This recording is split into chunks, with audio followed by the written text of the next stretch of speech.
وا بڕیارە شینزۆ ئابی سەرۆکوەزیرانی ژاپۆن ڕۆژی 12 حوزەیران سەردانی تاران بکات و لەگەڵ ئایەتوڵڵا خامنەی ڕێبەر و حەسەن ڕۆحانی سەرۆکۆماری ئیسلامی ئێران کۆ ببێتەوە.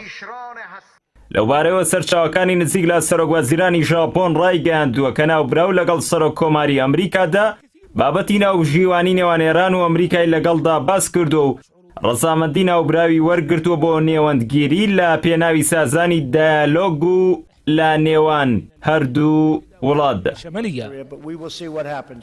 سەرڕایەوەی پەیوەندی ئابووری و سیاسی نێوان ئێران و ژاپۆن لە سەردەمی پاشایەتی و دواتریش کۆماری ئیسلامی باش بووە و هەمیشە ژاپۆن یەکێک بۆ لە کڕیارەکانی نەوتی ئێران، بەڵام لە ساڵی 1970ەوە ئەوە یەکەم جارە سەرۆکوەزیرانی ژاپۆن سەردانی ئێران دەکات. ئەوەش نیشانێک گرنگی سەردانەکە دەردەخات.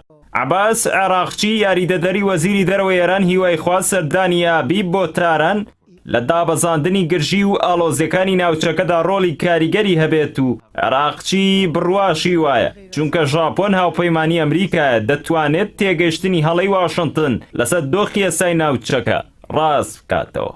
لە دوای دیداری 23 کانونی دووەمی ئەم ساڵ لە نێوان شینزۆ ئابی و حەسەن ڕۆحانی لە پەراوێزی کۆڕبەندی ئابووری دافۆز لە سویسرا، دیداری داهاتوو لە گرنگترین دیدارەکانی ئەو دوو کەسایەتیەت دادەنرێت کە لەوانەیە دەرگایەکی داخراوی 40 ساڵەی دایالۆگ بکاتەوە. هەرچەندە مایک پۆمپیۆ 12 خاڵی پێشمەرجی بۆ دایالۆگ لەگەڵ ئێران دیاری کردبوو، بەڵام لە دوای ئەوەی دۆناڵد ترەمپ توانی بۆچوونی خۆی بەسەر تیمەکەیدا بسەپێنێت لە وەڵامی وتەکەی حەسەن ڕۆحانیدا کە گوتبووی ئێران گفتوگۆ لەگەڵ ئەمریکادا ناکات مەگەر لەسەر بنەمای ڕێزگرتنی بەرامبەر نەک لەسەر بنەمای قبوڵکردنی مەرجی ئەمریکا.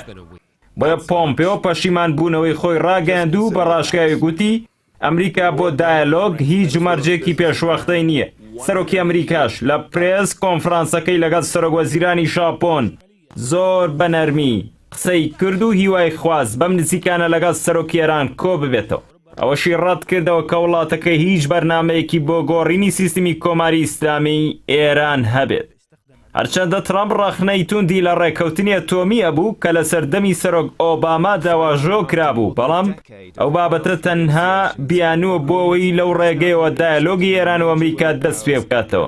ئێران لە نەخشەی جیۆسیاسی ناوچەکەدا زۆر گرنگە و دەڕوانێت بەسەر دەریای خەزەر و کەنداوی فارسدا. ئەو وڵاتە دەتوانێت ببێتە سەنتەرێکی گەورەی بازرگانی لە ناوچەی ئاسیای ناوەڕاستدا و باشەوەکی زۆر بەرفراوانتر ڕێگەی ئاوریشم زیندوو بکاتەوە کە ئەگەر ئەمریکا بگەڕێتەوە بۆ ناو ئەو بازاڕە وەکو گەورەترین کارکتەری سیاسی و ئابووری جیهان ساڵانە سەدان ملیار دۆلار قازانج دەکات. بە تایبەتی ئێران یەکێکە لە گەورەترین بەرهەمهێنەرانی غاز و نەوتی جیهان. بۆیە گۆشەنیگای ترامپ بۆ ئێران زۆر گەورەترە لە دۆسەی موشەکە بالیستیەکان و تەنانەت بەرنامەیە تۆمیش، وەکو باڵیۆس پۆڵ بریمەری حاکمی پێشووی عێراق لە دوا دیداری لەگەڵ کەناڵی جەزیرە ئاماژەی پێدا ئەمریکا دەزانێت هەر یەکە لە رووسیا و تورکیا و ئێران میراتگری سێ ئیمپراتۆریەتی گەورەن و دانەوێت لە ناوچەکەدا هەژمونیانە بێت، بەڵام ئەوەی گرنگە و هەژمونە نەبێتە مەترسی بۆ بەرژەوەندریەکانی ویلایەتە یەکگرتووەکانی ئەمریکا. بۆیە پێدەچێت شینزۆ ئابی بە بەرنامەیەکی جیاواز لە باسی دۆسەی ئەتۆمی و موشەکی بالستی سەردانی تاران بکات، چونکە ڕێبەری ئێران ڕایگەیاند کە وڵاتەکەی لەسەر ئەو مافەی خۆی دایالۆگ ناکات. بەو پێش کە ترامپ پەلەیەتی بەر لە دەستپێکردنی کەمپەینی هەڵبژاردن دەستکەوتێکی دیبلۆماسی بەدەست بێنێت با وەکو دیدارەکانی لەگەڵ کیم جۆنگ ئونیش سەرکەوتوو نەبێت، بەڵام ئەوەی ئەو ویستی ئەوە بوو دەرگای داخراوی دایالۆگی کردەوە.